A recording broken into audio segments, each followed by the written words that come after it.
So another legal luminary, Barrister Eze Eluchie. Let's get your thoughts on this one. River State.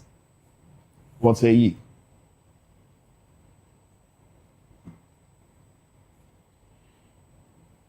Barrister Eluchie, can you hear me? Oh yes, I'm sorry for that.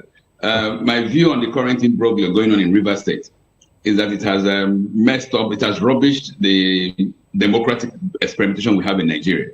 It has exposed the fact that people have to fight electoral haste, electoral robbery at the time the robbery is taking place.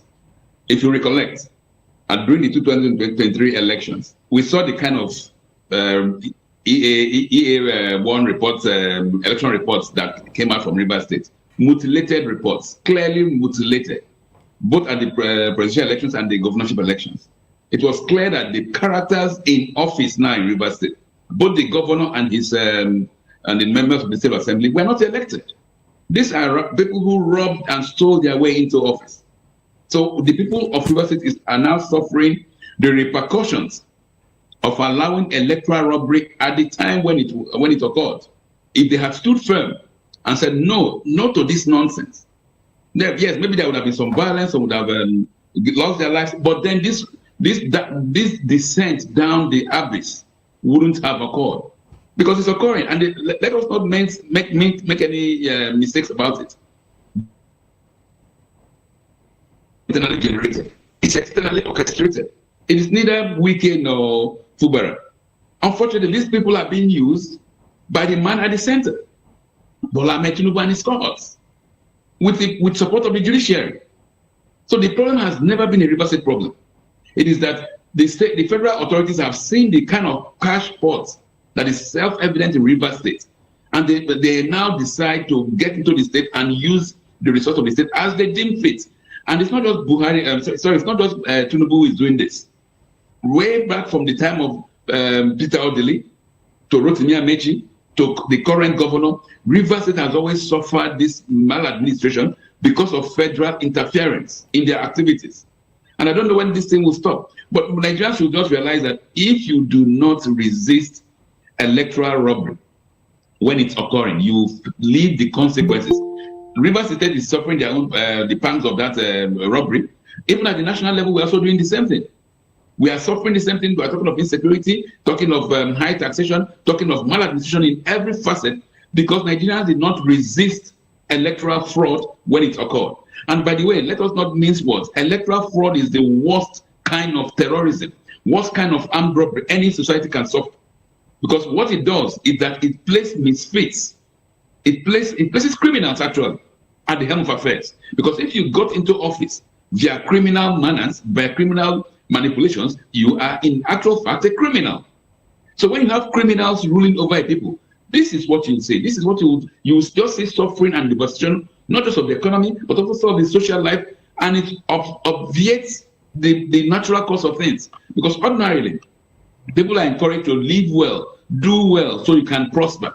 But because the wrong elements are ruling over us, you cannot even go to schools and tell children to read hard or to study hard or to be of good behavior.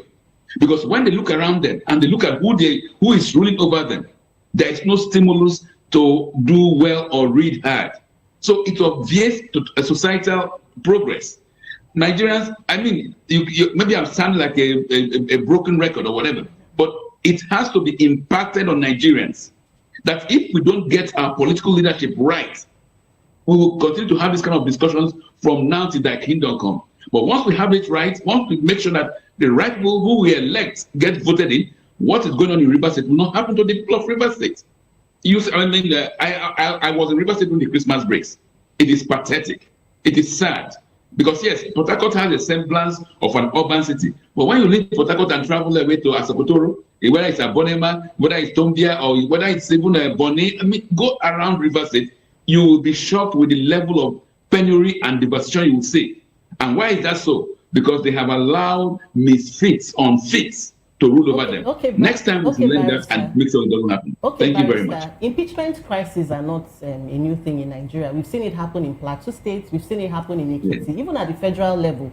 But what lessons do you think the River State people politicians, even the House, what lessons do you think they are refusing to take from all of this? Unfortunately, again, you can't, because there's a judicial part of the impeachment process. The judicial is that the judicial is, like the NJC is controlled from also the federal level, because the state chief judge will be looking up to what the NJC, which is headed by the chief judge of the federation, will do if he does the wrong things. So when you look at the entire structure of Nigeria, the evil, the rot trickles down from the top. If the chief judge of Rivers State had an old allegiance, old respect to the people he was serving in his state, he may not even have done what he's doing. Even the judge who gave an order that the judiciary should not do what they are mandated to do, because even the order stopping the chief judge from empaneling the 7-man panel is itself unconstitutional. All right. It is why I say it's unconstitutional is this: the judge is interfering in legislative functions, which it has no business to do. So the rot is national, and it's because of the structure of the Nigerian constitution that places everything in the center, giving Nigeria the false name of a federation when we are a unitary state. All right.